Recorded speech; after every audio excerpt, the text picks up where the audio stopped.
સમાચાર મળી રહ્યા છે કે જ્યાં ગેમ ઝોનના માલિકો ભરાવતા હતા મોતનું ફોર્મ। જી હા, જે લોકો ગેમ્સ રમવાવતા હતા તેમની પાસે પહેલા ફોર્મ ભરાવવામાં આવતું હતું। આ ફોર્મની અંદર ઈજા કે મોત માટે તેઓ જવાબદાર નહીં હોવાનું લખાવતા હતા।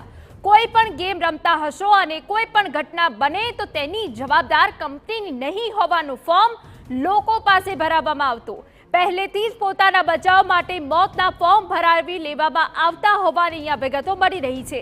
એ ફોર્મ અમે તમને બતાવી રહ્યા છે કે જે લોકો આ ગેમ ઝોનની મુલાકાતે આવતા હતા તે પહેલા સ્વજનો પાસે આ ફોર્મ ભરાવવામાં આવતા હતા।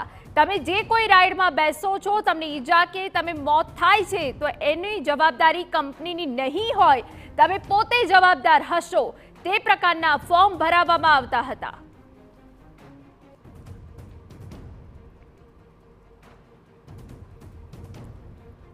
તો ફોર્મમાં ઈજા કે મોત માટે સંચાલકો જવાબદાર નહીં તે પ્રકારનું અસ્પષ્ટ ફોર્મ ભરાવવામાં આવતું હતું। ગેમ ઝોનના માલિકો મોતનું ફોર્મ ભરાવતા હતા લોકો પાસે। ગેમ્સ રમવા આવતા લોકો પાસે પહેલા આ ફોર્મ ભરાવવામાં આવતું હતું અને તે બાદ જે લોકો હતા એ રાઇડની મજા માણતા હતા, પરંતુ જે રાઇડમાં તમે બેસો છો એ પોતાની જવાબદારીથી બેસો છો। આમાં સંચાલક કે કંપનીની કોઈ જ પ્રકારની જવાબદારી નહીં હોય એ પ્રકારનું આ ફોર્મ છે। કેટલાક સૂચનો, કેટલાક નિયમો આ ફોર્મમાં આપવામાં આવ્યા છે। એમાંનું એ છે પહેલેથી આ ફોર્મ ભરાવી દેવામાં આવતા હતા કે તમને કોઈ રાઇડમાં બેઠા બાદ કોઈ ઈજા પહોંચે છે, મોત થાય છે તો એની જવાબદારી કંપનીની કે સંચાલકોની નહીં હોય, પરંતુ તમારે પોતાની જે છે જવાબદારી ઉપર તમે રાઇડમાં બેસો છો, અહીંયા ગેમ ઝોનમાં આવો છો। આ પ્રકારનું ફોર્મ કે જે પહેલા લોકો પાસે ભરાવવામાં આવતું હોવાની વિગતો મળી રહી છે। જો કે સંચાલકની અત્યાર સુધી અટકાયત કરી દેવામાં આવી છે, કોઈ પણ ફાયર સેફટીના પરમિશન લેવામાં નથી આવી અને એટલી મોટી બેદરકારી અને પૈસા કમાવાની લાલચે 28 લોકોના જીવ લઈ લીધા છે અને તે બાદ આ ફોર્મ સામે આવ્યું છે જેમાં કેટલીક સ્પષ્ટ સૂચનાઓ છે, કેટલાક નિયમો છે, જેમાંનો આ નિયમ છે કે તમે જો કોઈ રાઇડમાં બેસો છો તો એ તમારી જવાબદારી હશે। તમને કોઈ ઈજા થાય છે તો એની જવાબદારી સંચાલકો કે કંપનીની નહીં હોય।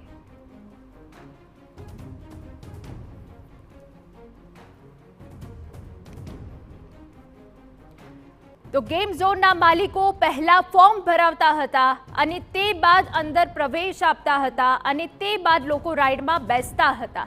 જે રીતે આખી આ દુર્ઘટના સર્જાઈ છે, રાજકોટવાસીઓ ગઈકાલનો દિવસ ક્યારે નહીં ભૂલી શકે। ન માત્ર રાજકોટવાસીઓ પરંતુ ગુજરાતવાસીઓ આ દિવસ ક્યારેય નહીં ભૂલી શકે।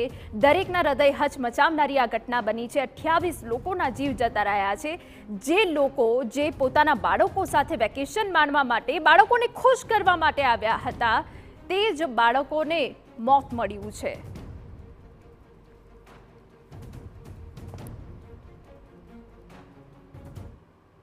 તો આ કોઈ સૂચનોનું ફોર્મ નથી, પરંતુ આ મોતનું ફોર્મ છે।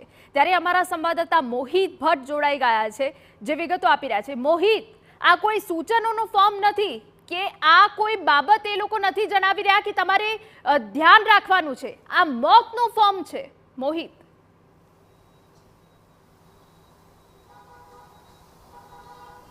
સ્પષ્ટપણે જે રીતે જ્યારે પણ કોઈ વ્યક્તિ છે તે ગેમ ઝોનમાં એન્ટર થાય ત્યારે તેની પાસે એક ફોર્મ છે તે ભરવામાં આવતું હતું ને આ ફોર્મમાં સ્પષ્ટપણે એવું નિર્દેશ આપવામાં આવતો હતો, સ્પષ્ટપણે એવું કહેવામાં આવી રહ્યું હતું કે જો તેમને ગેમ રમતા સમયે કોઈ પણ પ્રકારની દુર્ઘટના થાય અથવા તો કોઈ પણ પ્રકારનું નુકસાન થયું તો તેમની વ્યક્તિગત જવાબદારી રહેશે।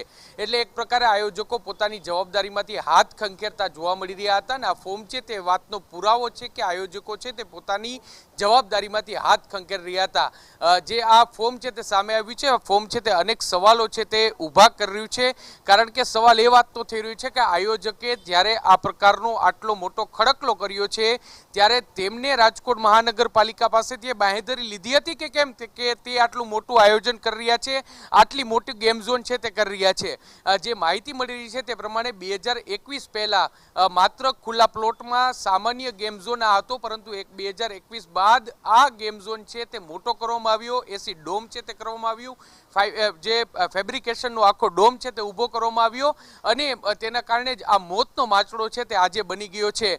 જરૂરથી આ ફોર્મ છે તે આયોજકો પોતાની છટકબારી તરીકે યુઝ કરશે. આ પોતાની છટકબારી દર્શાવી રહ્યા હોય તે પ્રકારનું આ ફોર્મ છે, પરંતુ સવાલ એ વાત તો થઈ રહ્યો છે કે જે નિયમોનું પાલન, જે ત્યાં ગેમ રમવા આવતા લોકો છે તેને તો નિયમોનું પાલન કરાવવા માટેનું આ ફોર્મ છે તે ભરાઈ દેવામાં આવ્યું, પરંતુ શું આયોજકોએ એટલે કે જે સંચાલકો છે તેને કોઈ પણ પ્રકારના નિયમોનું પાલન કર્યું હતું કે કેમ, તે એક મોટો સવાલ છે ને તેને લઈને હવે તમામ પ્રકારની તપાસ છે તે શરૂ કરવામાં આવી છે. આખી તપાસમાં હવે એસઆઈટી છે તેમના દ્વારા તપાસ શરૂ કરવામાં આવી છે અને એસઆઈટી દ્વારા જે વિવિધ એંગલો પર આ તપાસ છે તે હાથ ધરવામાં આવી રહી છે. જી,